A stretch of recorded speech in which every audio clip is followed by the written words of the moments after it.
It's really a pleasure and an honor to be here with you all this morning. My gratitude to the Center for Bhutan and Gross National Happiness Studies, and to the Central Monastic Body and the International Buddhist Confederation for bringing us all here for this great event. It's a pleasure to be with so many august scholars, practitioners, and teachers here today. In addition to thanking all those who brought us here and who are sharing their knowledge, I also want to thank the amazing cooks that are helping us move forward through our event. It's often said the conference moves on its stomach, and I really feel that this week. And I know that people in the background don't always get recognition. So big thanks to the cooks for the fantastic food. And I also want to thank the landscape that supports us here, the land and the waters and the fresh air and the mountain views, which you heard so much about in the previous talk as well. And the local deities. Yeah, where should I be? The local deities, thank you, who have invited us into this land. Whoops, how can we go back? There we go. And that's a big focus of my talk this morning. So, as you all know, of course, Vajrayana Buddhism elevates the virtues of the Bodhisattva, the enlightened figure who postpones enlightenment to assist others on their Buddhist path. And virtues are taught and exemplified through tales of enlightened masters that are passed orally, as well as in the text that you just heard about. And of course, one of the most important figures in the text that you heard about in the previous talk, as well as in oral transmissions and oral stories, even among ordinary folks, is, of course, Guru Rinpoche, or Padmasambhava, who spread Buddhism around the Himalayas. He traveled widely, born in Udayana, as you just heard, and then traveled to India, Nepal, and Tibet, and Bhutan, sharing Buddhist teachings, and is considered to be, as you all know, a second Buddha in the Himalayas. Brought Buddhism to Bhutan in the 8th century, as well as a system of legal principles that continue to influence Bhutan today. And so I want to do a sort of creative rethinking of the stories that I've heard of Guru Rinpoche. And I confess I am not a textual scholar, unlike Ian Baker. So I'm going on the discussions and conversations that I had with many people throughout Bhutan between the years of 2001 and 2008, when I did 15 cumulative months of fieldwork here, mostly in eastern Bhutan, in Tashiangsi and Tashigang, and also some in Shamgang. And I was engaged in ethnography, participant observation, semi-structured interviews. So I want to give you the context for how I'm approaching this material, because it may be different from that of textual scholars, and I just want to recognize that limitation.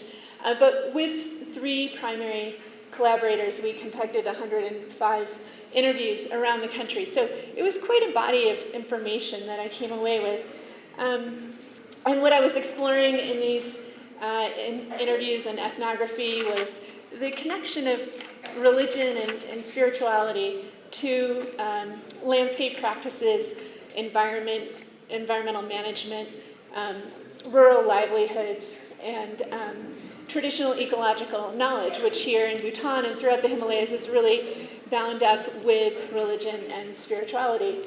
And I'm particularly interested in lived religion, how people experience religion in their daily lives. So I want to introduce 2 sort of paradigms that I'm working in here in this reinterpretation of Guru Rinpoche. One is the scholarly field of religion and ecology that has developed in the US and Canada, and now in Europe and Asia over the last few decades. And this field brings together studies of religion and spirituality together with studies of ecology, natural resources, the natural environment, to look at how religions influence our management, care, interactions with the natural environment. So this is a field that's developed over the last few decades, and very urgent now as we face increasing environmental degradation, climate change, biodiversity loss, fresh water depletion, and so on. We need all the tools that we can possibly get to understand the causes and consequences of these situations, and then how we might move past them. So Religion and Ecology says, hey, we need to involve religions and spiritualities as a possible variable in understanding environmental degradation. And there are many approaches used in this highly transdisciplinary field, but one that's promoted by the founders of the field, Mary Evelyn Tucker and John Grimm, is this idea of retrieval, reevaluation, and reconstruction. So what it means is looking in texts or practices or traditions to retrieve strands or practices or concepts that have something to say about the human relationship with nature and the natural environment that might not be dominant strands. Like, we might not think of them so much, so we have to kind of look for them and retrieve them. And then secondly, reevaluating them in light of contemporary concerns about the human-nature relationship. And finally, sort of reconstructing the tradition in a creative way that responds to contemporary concerns. So I'm putting out there that this reconstruction is, it's a creative process, it's a constructive process. It's not just saying, like, sort of what is the original meaning of the text, but really how can we bring it into the current moment. And so this is hoping to be a creative reinterpretation.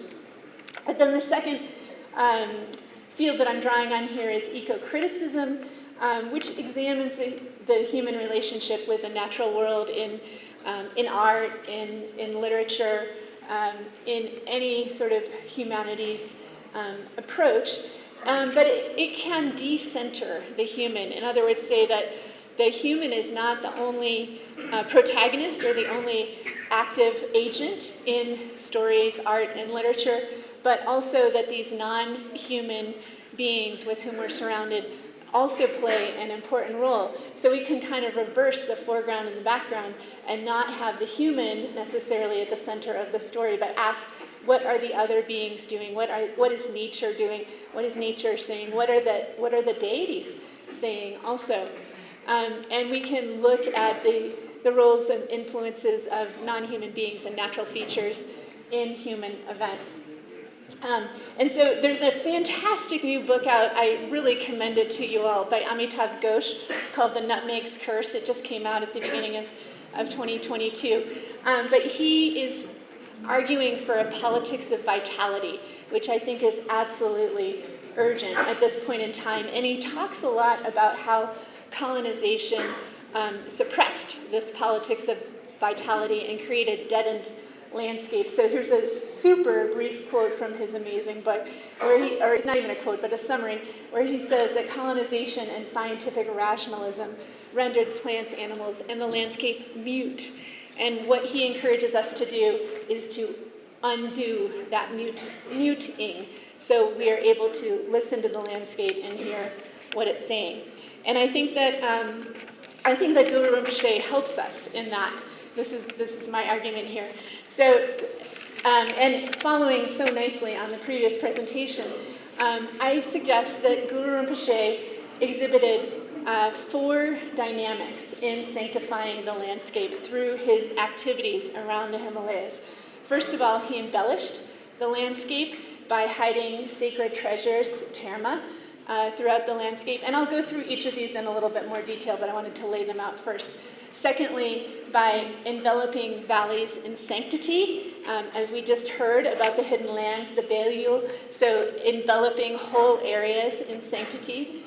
Thirdly, by energizing the landscape, infusing meditation sites, caves, rocks, all the places where he meditated with the powerful energies of his meditations that continue to bless and inspire and bless current practitioners and visitors and pilgrims. and then finally by entrusting the landscape to the protector deities, at converting the autochthonous landscape-dwelling deities to sworn protectors of the Buddha Dharma. And so I suggest that these four dynamics have contributed to preserving and protecting the landscape in the Himalayas, and that we can bring awareness to these dynamics to continue to preserve and protect the landscape of the Himalaya. So first of all, embellishing the landscape, hiding the hidden treasures, the sacred treasures of Terma throughout the landscape that continue to be discovered and revealed by tertans, by treasure revealers who can then share the teachings of these treasures. And as you know, one of the famous places in Bhutan is Mambartso, the burning lake in central Bhutan, in Bumtan, where Tertan Pema Lingpa revealed Terma. Another one is Sonapatra, up in Ha. And a couple of Bhutanese researchers have written rather extensively on this site as a source of Terma. And then secondly, enveloping entire valleys or entire landscapes in sanctity. So Bumtang in central Bhutan is understood to be a Bayu, as is the Ura Valley within Bhutan. Some have said that all of Bhutan is a Bayu. We just heard a lot about Pemako as a Bayu. Elsewhere in the Himalaya, there are many, Khumbu, Nepal. So these sacred valleys hidden and protected for times of future hardship, which we appear to be in now, are another way that Guru Rinpoche sanctified the landscape. And then thirdly, energizing the landscape through his meditations, his profound meditations that left energetic traces in the landscape. Parotaksang, of course, is very famous. Gongkora in eastern Bhutan, Ajane, Pantokane, a photo here. And you can see sort of some vertical impressions in the rocks. That's understood to be where the Guru meditated and left the impressions in the rocks from the profundity of his meditation. Also, sacred waters or sacred springs, hot springs, near where Guru Rinpoche meditated, and these are sources of dukchu, of sacred waters and healing waters that people access continuing today. And so there's a wonderful series of books that have come out in the last several years on these sacred sites, these ne, throughout Bhutan. And I just learned this week that there's a new comprehensive atlas that's come out. So I was asking DSB Books about that, and they said they may be able to have it tomorrow here at this conference.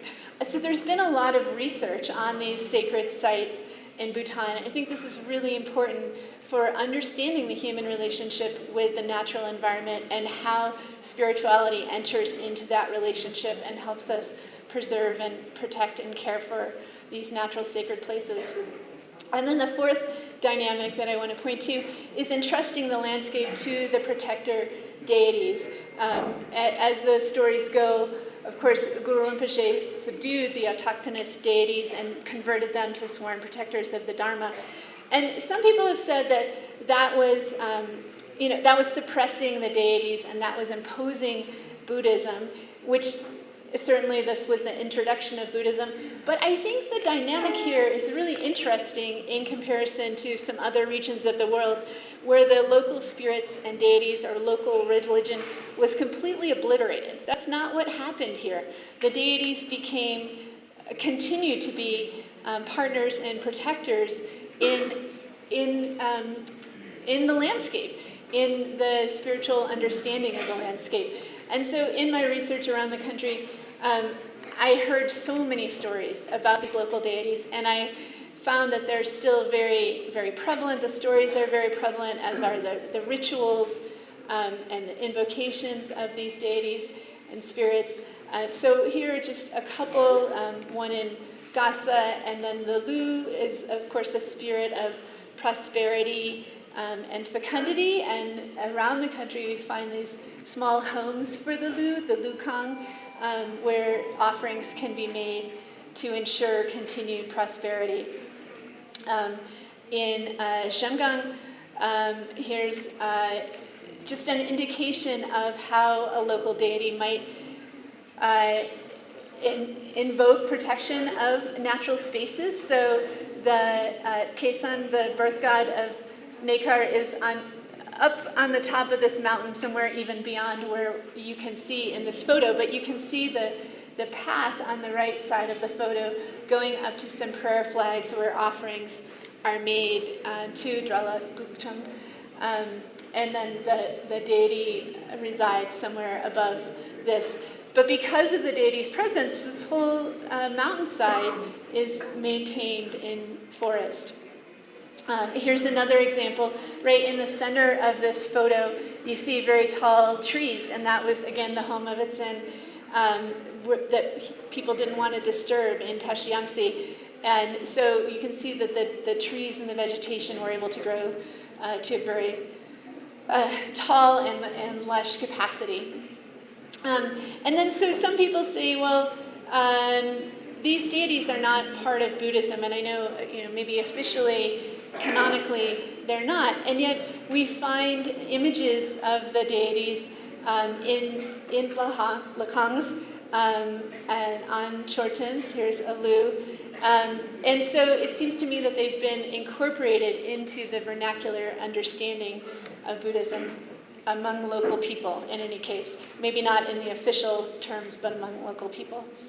So to conclude, I just want to return to the four dynamics of sanctifying the landscape that I suggest Guru Rinpoche engaged in through embellishing the landscape with hidden sacred treasures, enveloping valleys in sanctity, energizing the landscape through his meditation at caves and cliffs and rocks, and entrusting the landscape to the local protector deities. And I think that keeping these dynamics in mind and perhaps even promoting and encouraging them and promoting the kind of traditional ecological knowledge that they represent can help repair and reweave this human relationship with nature and with our surrounding landscape that supports our own human well-being. So this is what I want to offer today. Thank you for your kind attention.